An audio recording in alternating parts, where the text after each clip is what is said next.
wash this motor and trying out a couple products I got for free samples. So I've never tried this stuff before, but we'll see how Super Clean does. This thing's pretty gross. So I've got a foaming and a regular. See what it does.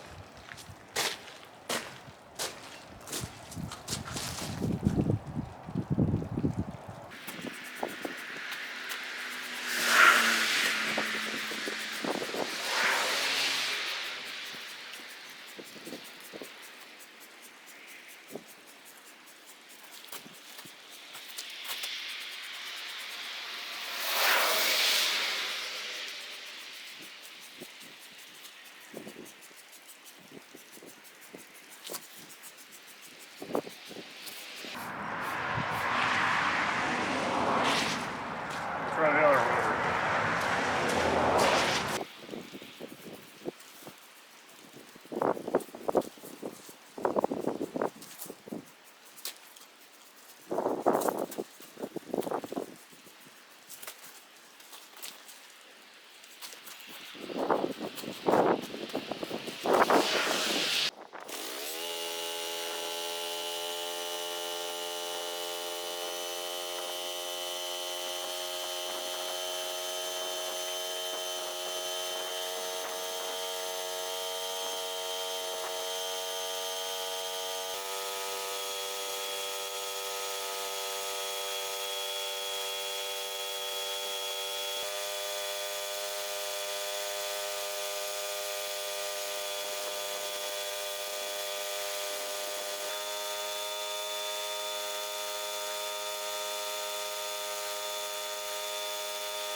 Really turned out pretty well, actually.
Junky junk.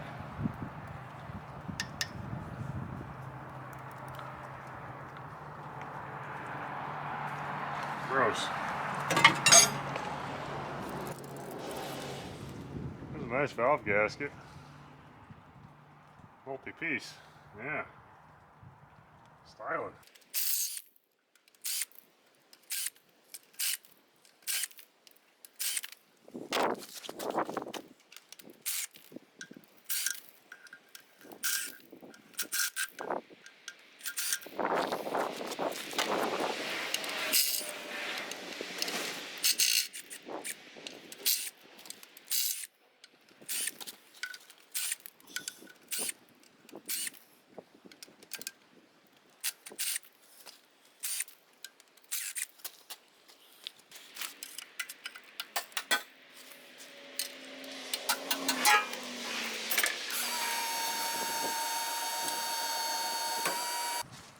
It needs a full rebuild. I don't think it's enough to be able to see on camera, but I can wiggle the bottom of the rod for the middle cylinder. No bearing left. Can't really get a wiggle on the other two. Let's finish tearing it apart.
All those crusties.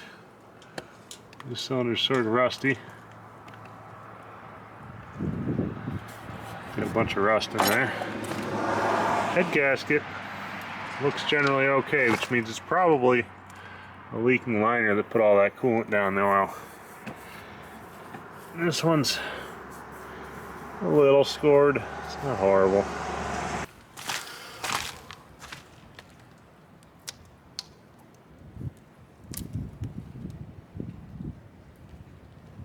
I don't see anything bad here.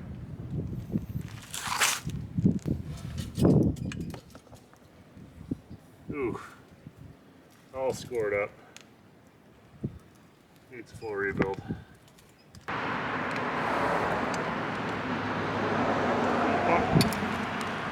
do have another one of these.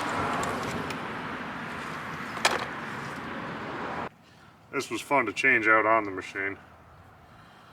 Couldn't get this angle. This nut took me a while to get on here.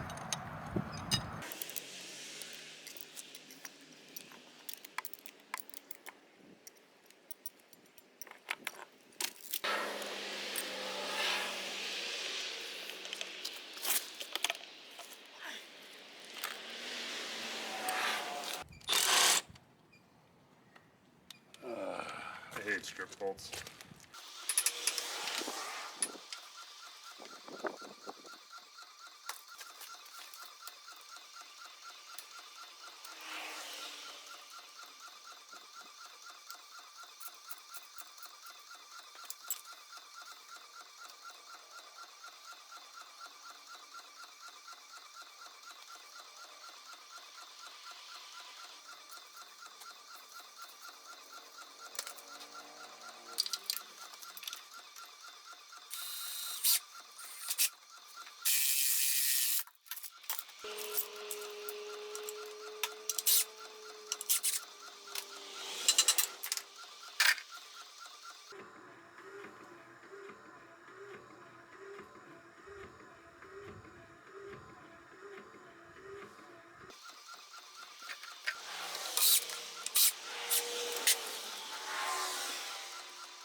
this diesel line again.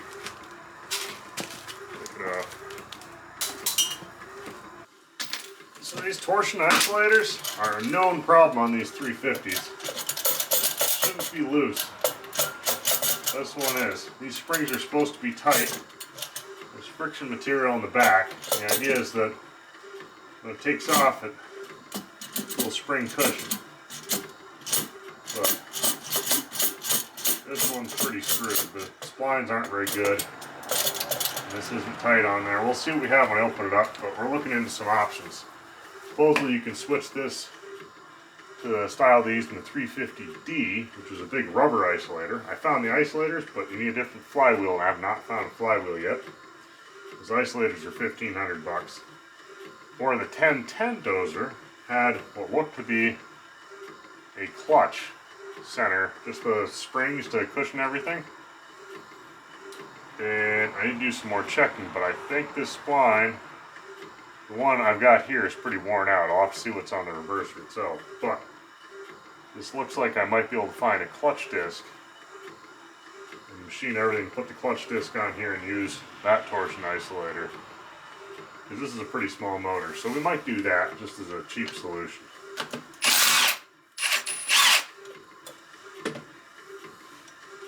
There's a little keeper, a bolt, and then now part of the looseness is right here. These pegs are worn in pretty bad. You can see they've been rotated. Here's an old wear and here's the new wear. You can probably rotate them once more, but not much left.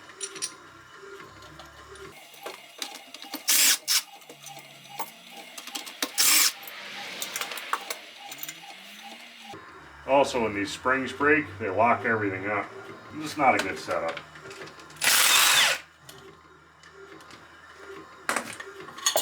Might as well try to get something better if I'm going to do the motor. So the friction material is half gone. Still some on there. I've heard of it just falling off. So there's some left. Let me see if I can get a shot of these splines. Pretty shot. Nothing left. You can see they're all shark tooth. I guess if I really needed to, these pegs are pretty worn through. But the backs are good. I could try to rotate these 180 degrees. These particular ones screw down. I might be able to change positions and rotate them. I'm not sure if I can. I could possibly weld them up. I could probably take a fair amount of slop out if I just fixed all the pegs. I guess we'll see if any of my other options work. If not, I can do that, but then that still leaves me with some rather shot splines.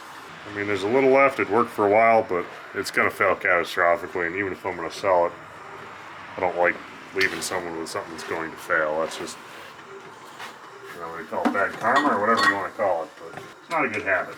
So we better do something right on it.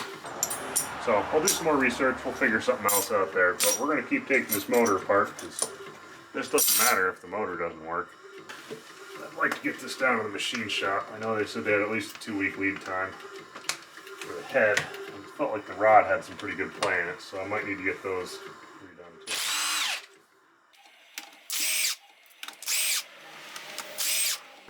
Don't feel very tight.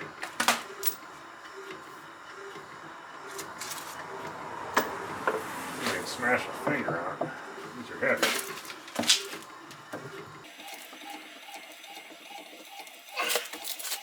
See how our ring gear looks. The gear's not perfect. There's a couple teeth that are a little burred up, but they're not missing or really chewed. Like the little surface on the tip here, I can probably, you know, this tooth here that one's broken. I got a broken tooth. It's not broken all off though. Oh no, I think this one's usable. It's got that one bad tooth. I guess I can see how much a ring gear is, but I'm going to have to draw the line on parts at some point. That pilot bearing is chunky. There we go. Now it's turning. But with the reverser, I don't know. Yeah, actually, I bet that's probably been engaged. The reverser shaft probably goes into that. I don't have it sitting here to look at. Get the tack drive in here. We'll be careful. I don't know how that's hooked up. off the end of the cam, obviously.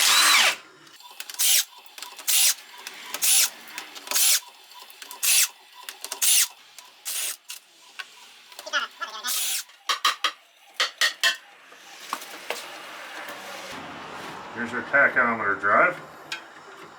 Looks like that can just stay there. This is probably heavier than I think it is. Yep, that's not moving.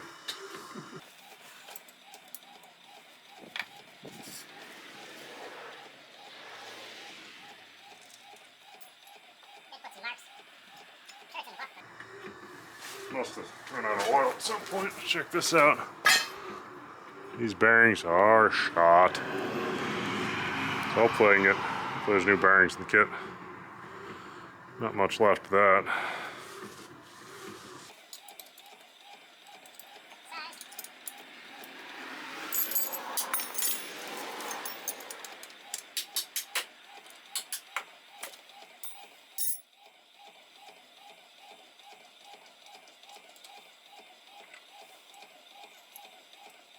This bearing's not very good either.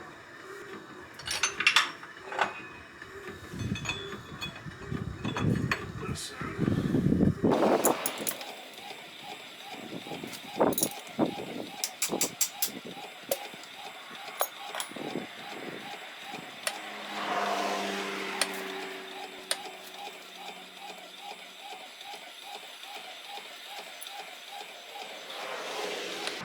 maybe not. It's got probably to pull with this spring in the middle. I don't know if I want to put a puller on there if I don't have to. I'll leave that for now. I can do some research on this before we go back together. I really just need to get this bottom end apart.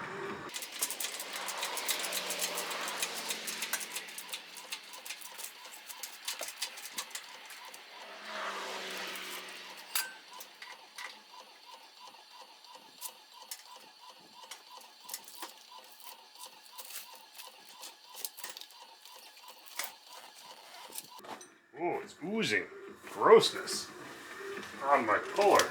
Yeah, look at that. That's why I put that cardboard. Catch the grossness. Because there's always a lot of grossness. Pretty much always.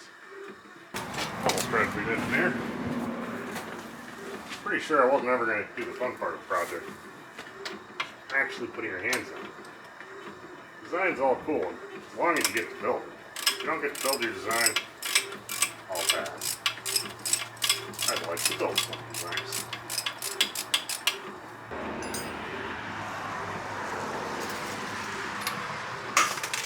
There's our oil pump.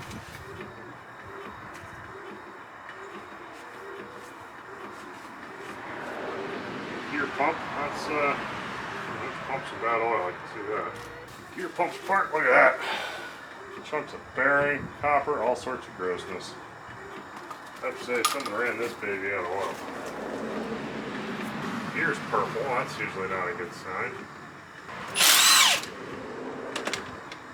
This rod, you can see it's got play in it. It's pretty bad. I think it's pretty bad shape.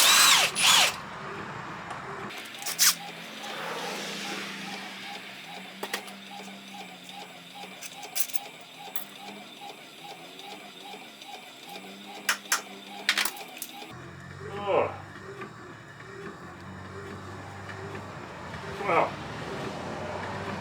that bearing is spun a lot. Might not have a crank anymore. There's a little bit of bearing left, but it starts here. Let's push that piston out. This might just be go get another motor at this point. Yeah. There's all the bearings left on that one. That's really bad. It's cranky. Well, these need to get reground if it's savable at all.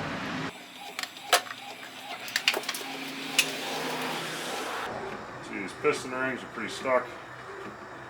Yeah, this rod, really bad. Real bad.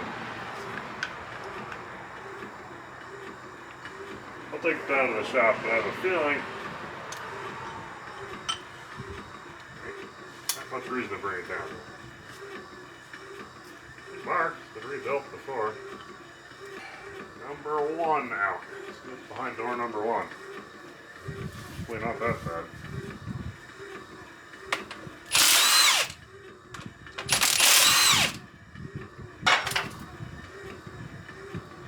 That's quite honestly the worst rod bearing I've ever had. And we look at the oil in there too. It's just thick goo.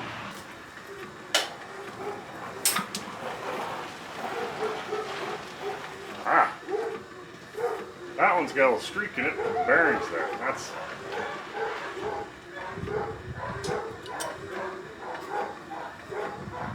That looks okay.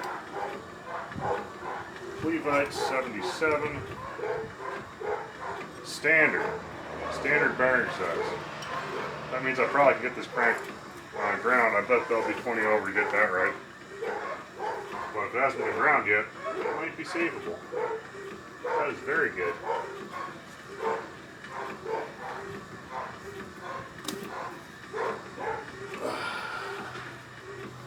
And door number 3.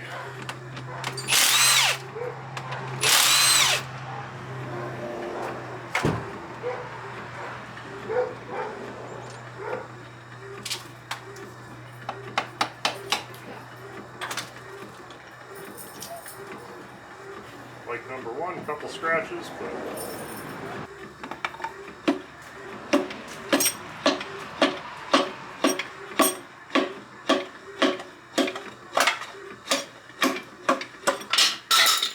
I'll crack my handle. This piston looks pretty rough. Just has a blow by, it's all gross. I feel like I could not break my handle anymore.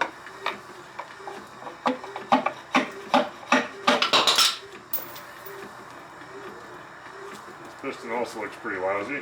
These rings are scored. That's probably usable. Alright, so right now we're at a crank grind, head reman. Probably a new rod.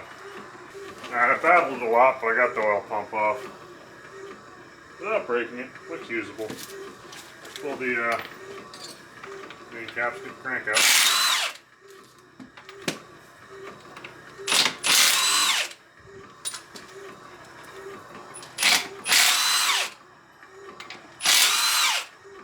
That's putting oil in the whole thing, stuck in the bearing caps. Into the bolts. Not actually on the bearing, but it should be.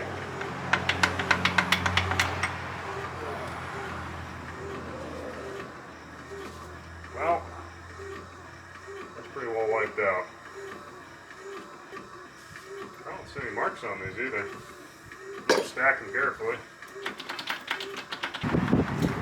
There we go. That was a pain in the butt.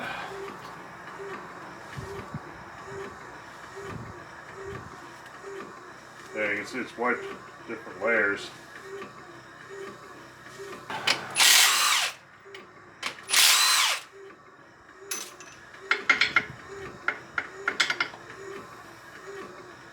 These are all pretty shot. This thing must have been a lot of oil. And so far, number 2 rod bearing is the only thing that's really gone. These other journals, probably just put bearings on and have it go. This one, way too bad. But that's pretty good. That's not bad. That's not bad. Not bad, not bad.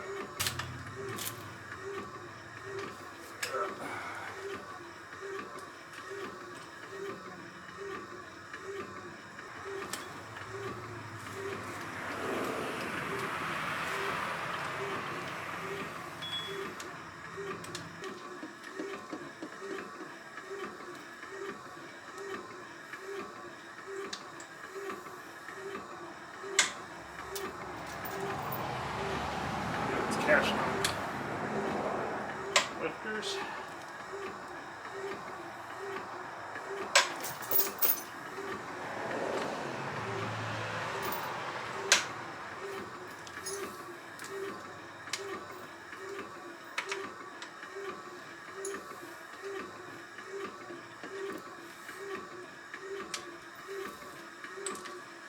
There we go. Those on on lifters.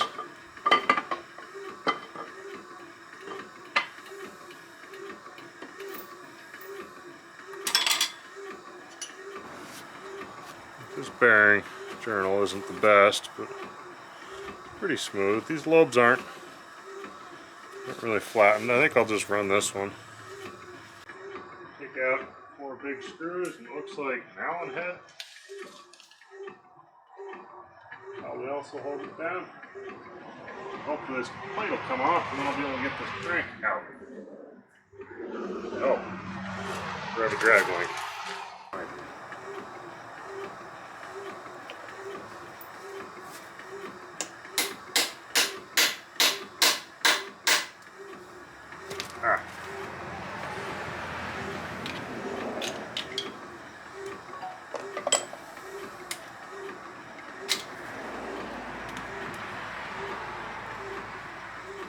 Drag link will do it.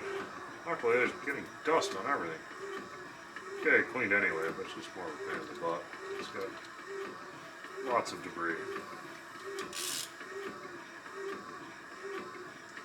Springtime, dust, mud, all sorts of junk you don't want. But warm weather, I could enjoy that.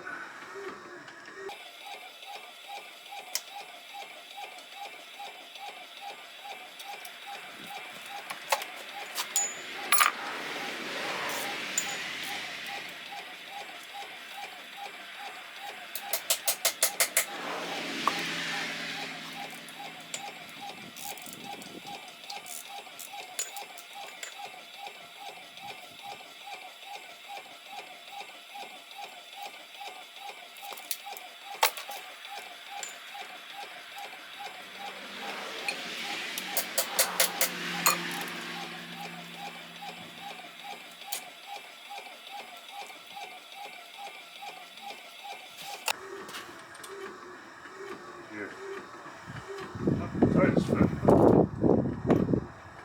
have to say that's the size.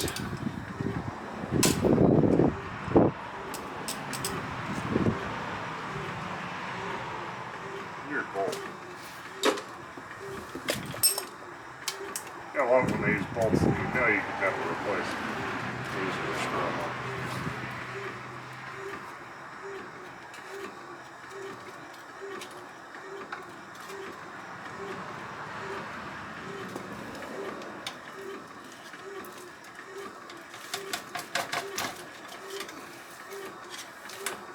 This one's old enough now that a lot of parts aren't available from John Deere anymore.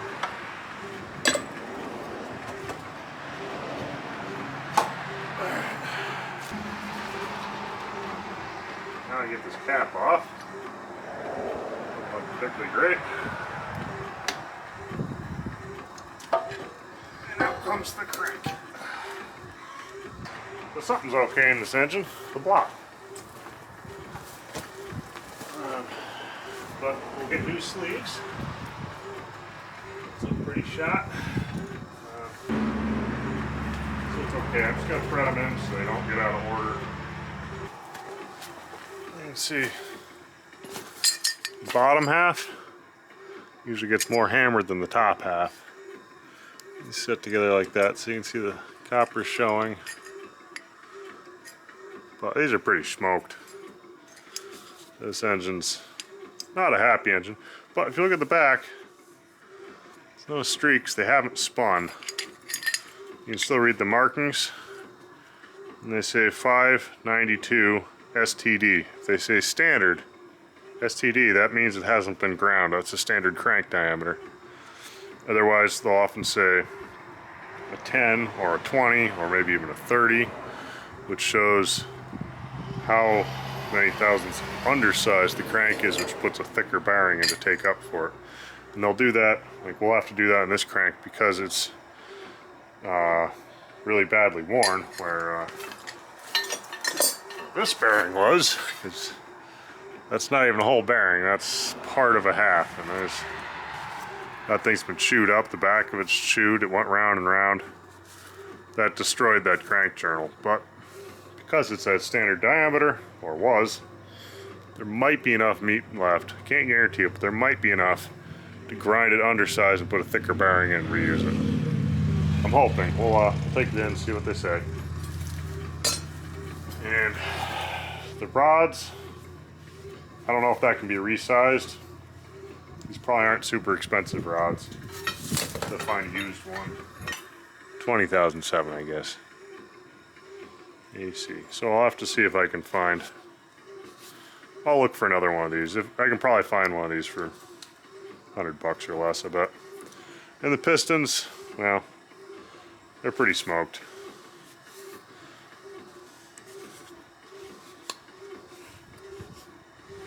You can see the not super scored. It's got some scoring. The oil ring's pretty packed up. The upper ring is completely stuck. It's not moving. The second ring, it's completely stuck back here on the scored side. It's loose over here. That didn't have much compression. But usually a rebuild kit will have new pistons, new liners, new bearings. A lot of new stuff. I guess we have an answer for now. Let me get into the machine shop, see what they say, see what we can do, and you guys can have time warp and come back when I have some answers, and maybe I'll have some fresh parts for you by the time you come back. So, like, subscribe, leave any comments, questions, what you want to see, and hope to see you soon.